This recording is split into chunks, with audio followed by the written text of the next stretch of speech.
warahmatullahi wabarakatuh. Hari ini adalah pembelajaran terakhir mata pelajaran bahasa Arab materi yang ke-6 ya, tentang struktur kalimat yang terdiri dari mubtada dan khobar.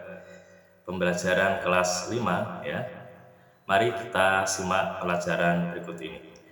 Apakah mubtada? Mubtada adalah isim atau kata benda, baik itu benda hidup maupun benda mati yang berada di awal kalimat. Mubtada bahasa Arabnya mubtadaun. Mubtada itu bisa berupa satu nama orang ya, seperti Ahmad, Musa, Fatimah, Aisyah, Afan dan sebagainya. Sedangkan yang kedua, mubtada dapat berupa kata benda yang didahului oleh al ya, sebagaimana contoh al-kursiyu yang berasal dari kata kursiyun kemudian diberi tambahan al di depan menjadi al-kursiyu. Terus al-maktabu, al-hadiqatu, al-madrasatu, al-ustadu. Kalau sudah ada al maka tidak boleh ditanwin. Yang ketiga, mubtada juga bisa berupa kata benda, kata tunjuk atau isim isyarah seperti hada, hadhihi, dzalika, tilka. Jadi apabila ada tiga kategori ini, nama orang di depan, ada al di awal kalimat, maupun ada isim isyarah atau kata tunjuk di awal, maka dikategorikan sebagai mubtada. Terus yang kedua adalah khobar. Apa itu khobar? Khobar adalah bagian kalimat atau penyempurna faedah, sehingga kalimat tersebut bisa dipahami, bisa berupa pemberi informasi ataupun keterangan dalam kalimat. Sedangkan khobar yang akan kita pelajari dalam pertemuan kali ini adalah khobar mufrad atau kata tunggal, yaitu khobar yang terdiri dari satu kata. Dan yang kedua adalah khobar syibhul jumlah, yaitu khobar yang didahului oleh huruf jar ya, seperti min, ila, hatta, khola, hasya, ada, fi, an, ala, maupun didahului oleh dorof seperti amama, waro'a, tahta, bijiwari, fauqo, dan sebagainya. Khobar biasanya terletak setelah mubtada, tetapi juga terkadang ada khobar yang didahului atau khobar yang terletak sebelum mubtada. Para pendengar sekalian, mari kita perhatikan contoh struktur kalimat berikut ini. Yang pertama, al-mudarrisatu mahiratun. Al-mudarrisatu sebagai mubtada, sedangkan mahiratun adalah khobar. Yang kedua, al-haqibatu jadidatun. Al-haqibatu di sini sebagai mubtada, jadidatun sebagai khobar. Dua contoh yang pertama, mahiratun dan jadidatun adalah khobar mufrad, yaitu khobar tunggal.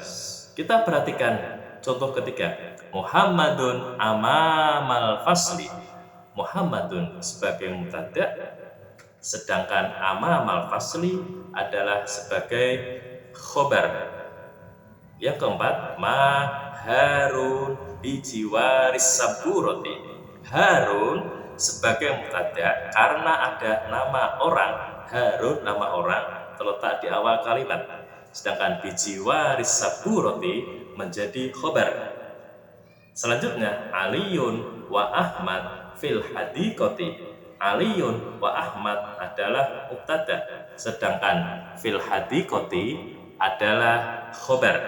Tiga contoh yang ini, Muhammadun amamal fasli, Harun bijiwari saburoti, Aliyun wa Ahmad fil hadiqati adalah berupa khobar syibh jumlah karena terdiri dari huruf jar maupun dhorof. Coba kita lihat yang selanjutnya, hada fauzan. Hada sebagai mubtada karena ada kata tunjuk ataupun isim isyarah di awal kalimat sehingga berkedudukan sebagai mubtada. Fauzan adalah khobar. Yang terakhir, hadhihi madrasatun. Hadhihi adalah mubtada karena kata tunjuk di awal. Madrasatun sebagai khobar, ya. Kedua contoh terakhir ini, hadza fauzan, hadhihi madrasatun, ya, adalah contoh mubtada khobar yang berupa kata tunjuk. Selanjutnya kita akan membahas tentang khobar muqaddam wa mubtada muakhar, ya. Apa itu khobar muqaddam? Khobar muqaddam adalah khobar yang didahulukan. Maksudnya adalah khobar yang terletak di depan, sedangkan mubtada'nya berada di belakang. Kalau tadi mubtada' di depan, khobarnya berada di belakang. Sedangkan mubtada' muakhar adalah mubtada' yang diakhirkan. Ya. Nah, struktur kalimat yang dapat digunakan dalam hal ini adalah apabila khobarnya berupa khobar sibhul jumlah, ya, bukan khobar mufrad. Kalau khobar mufrad tidak boleh dirubah atau diganti menjadi khobar muqaddam maupun mubtada muakhar, ya. Jadi sekali lagi, yang bisa dirubah ke dalam susunan khobar muqaddam dan mubtada muakhar adalah khobar yang berupa syibhi jumlah. Mari kita perhatikan, ya, contoh berikut ini. Yang sebelah kanan berupa mubtada dan khobar, dan yang di sampingnya berupa khobar muqaddam dan mubtada muakhar, ya. Coba kita perhatikan, ya, kedua kalimat. Yang pertama, Fatimatu fil baiti. Fatimatu adalah mubtada, sedangkan fil baiti adalah khobar. Ingat, khobar di sini berupa khobar jumlah karena diawali dengan huruf jar yaitu fi. Kita rubah menjadi susunan khobar muqaddam mubtada muakhar sehingga menjadi fil baiti Fatimatu. Fil baiti kedudukannya sebagai khobar muqaddam dan Fatimatu sebagai mubtada muakhar. Kita yang kedua, Hamidun amamal idarati. Hamidun adalah mubtada, amamal idarati adalah khobar, ya, khobarnya berupa khobar jumlah. Kita rubah menjadi susunan khobar muqaddam mubtada muakhar, maka menjadi amamal idarati Hamidun. Kita melihat, ya, yang ketiga, al-khizanatu bijiwaris saburati. Al-khizanatu adalah mubtada karena ada al di awal kalimat, sedangkan khobarnya adalah bijiwaris saburati.